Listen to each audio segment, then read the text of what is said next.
So you just open up this bottom plug, and we use milk jugs because we got to bring the water from inside, and then we just pour it in here. Usually it takes, if it's fully empty, it takes about 3 milk jugs. You know what's the temperature today though? It's about, around here, it's about 9 degrees Fahrenheit with a wind chill factor of about 2. Ooh. We're expecting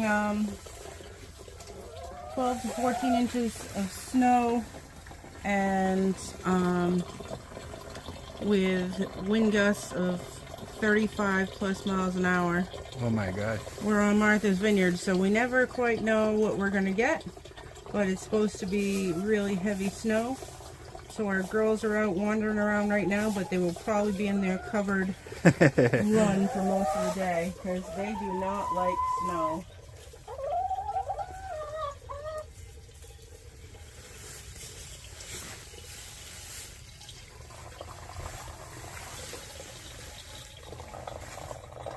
You close it and you flip it over, the water goes everywhere. Yeah, I know. And I think that's the biggest complaint, is that the water goes everywhere, because it's not an easy fill. But, like I said, it does keep the water, Hot. yeah, it keeps it warm enough for the I chickens know. that it doesn't freeze. We've tried multiple others. The only one we haven't tried is like a top